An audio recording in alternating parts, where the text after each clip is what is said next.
बैरिया टाउन कराची में आना और यहाँ से जल्दी वापस चले जाना। हमारे मारूफ यूट्यूबर मास अफजल, जैसा कि आपने देखा, पिछले 8 महीने से बैरिया टाउन कराची में रिहाइश पजीर थे। अब उनका इख्तिताम हुआ, वो बैरिया टाउन कराची से रुखसती की तरफ है। तो उन्होंने अपने 8 महीने का एक्सपीरियंस आज से 5 दिन पहले अपने ब्लॉग के अंदर शेयर किया था, और वो एक्सपीरियंस में उनकी कौन सी बातें वैलिड थी और कौन सी बातें वैलिड नहीं थी, इसी हवाले से हमारा आज का टॉपिक होने जा रहा है। अगर आप चाहते हैं बैरिया टाउन कराची में रिहाइश करना, तो आपके लिए बहुत इंफॉर्मेटिव वीडियो होने जा रही है। मेरे चैनल पर अगर नए हैं तो लाजिम सब्सक्राइब कर दीजिएगा, लाइक कर दीजिएगा, बेल आइकन को आपने लाजिम प्रेस करना है। सबसे पहली प्रॉब्लम बैरिया टाउन कराची में मास अफजल को जो रही और हमने जो नोट किया, वो डिस्टेंस की रही। तो बैरिया टाउन कराची और कराची सिटी के अंदर देखें 1 आवर का डिस्टेंस तो ऑब्वियसली है, और ये चीज मैं समझता हूँ मास अफजल के इल्म में होनी भी चाहिए। जब वेरी फर्स्ट डे वो बैरिया टाउन कराची आ रहे थे, तो उन्होंने कुछ चीज सोच के यहाँ पर रिहाइश करी होगी ना, कि मैंने डेली बैरिया टाउन कराची से कराची सिटी जाना और कराची सिटी से मैंने दोबारा वापस घर रात को बैरिया टाउन कराची आना है। लेकिन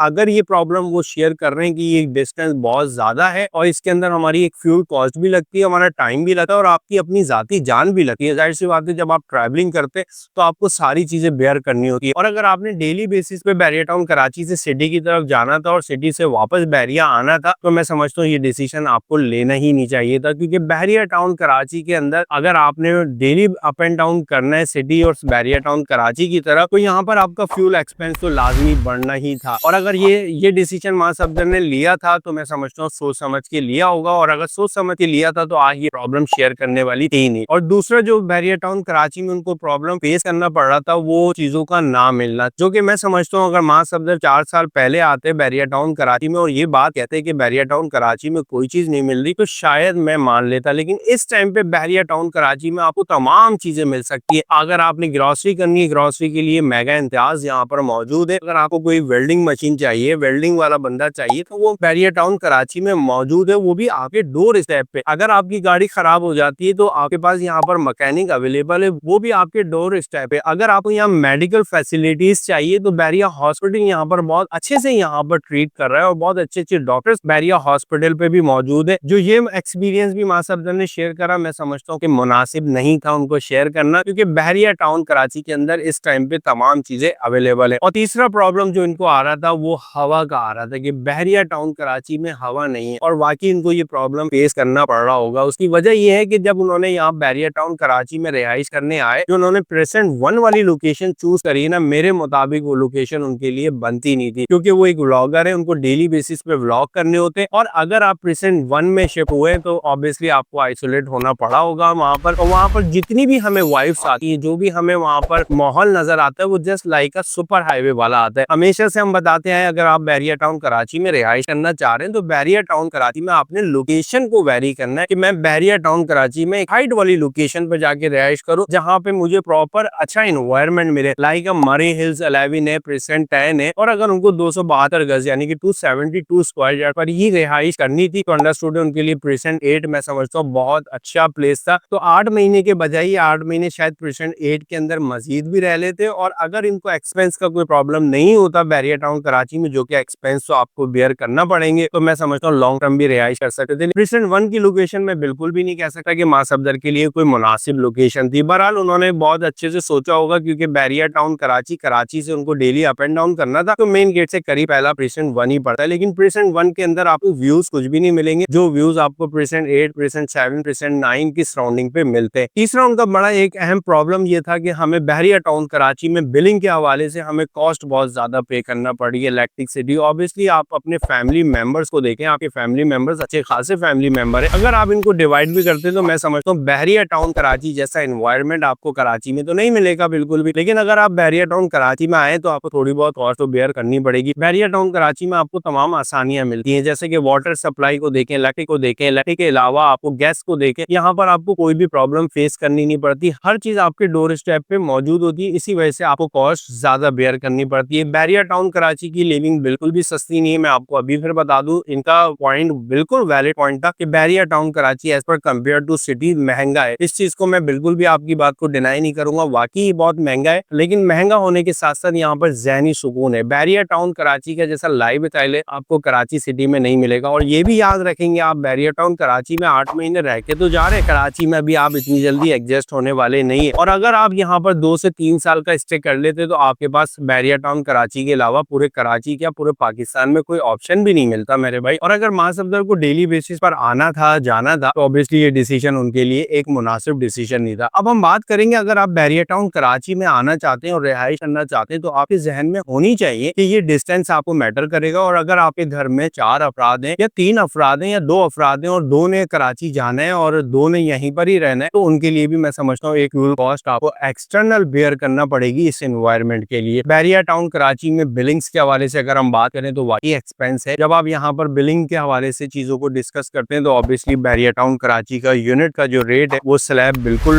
एज पर कंपेयर टू सिटी चेंज ही है। तो वो जाहिर सी बात है, आपको अमाउंट कराची से अगर आप कंपेयर करेंगे तो वहां पर जो आप इलेक्ट्रिसिटी यूज करते हैं वो बानिस्बत बैरियर टाउन कराची की थोड़ी सी कॉस्टली पड़ती है। और ऑब्वियसली जब आपको बैरियर टाउन कराची में किसी चीज की जरूरत पड़ती है तो आपको गाड़ी की भी जरूरत पड़ेगी। कोई सामान लेके आना है, ग्रोसरी का सामान लेके आना है या घर का दूध लेके आना है या अपने नाश्ते का सामान लेके आना है, तो वो भी कॉस्ट आपको एक्सटर्नली यहाँ पर पे करनी होती है। रीजन ये है कि यहाँ पर जो डाउनटाउन एरिया है वो अलग है, रेजिडेंशियल एरियाज जो है वो अलग है। तो अगर जब भी आप प्लानिंग करें बैरियर टाउन कराची में शिफ्ट होने के लिए तो आप एक एनालाइज कर लें यहाँ पर और किसी रेजिडेंट से जान लें कि यार आप यहाँ बैरियर टाउन कराची में रह रहे हैं, क्या क्या एक्सपेंस आपको बेयर करने पड़ते हैं जो कि हमें सिटी में देने होते हैं, यहाँ नहीं देने होते, और कौन से ऐसे एक्सपेंस जो कि यहाँ हमने ज्यादा अदा करने होते हैं और सिटी के अंदर वो एक्सपेंस हमारा नहीं हो रहा होता। फर्दर इन्फॉर्मेशन के लिए फिर इंशाल्लाह हाजिर होऊंगा किसी एक नए कंटेंट के साथ। इजाजत चाहता हूँ और वीडियो को इस उम्मीद के साथ इख्तिताम पे लेके जाऊंगा कि आप लोग सब खैरियत से होंगे और मुझे बहुत अच्छे से दुआओं में याद रखेंगे। इंशाल्लाह फिर हाजिर होते हैं किसी एक नए मैसेज के साथ। अस्सलाम वालेकुम।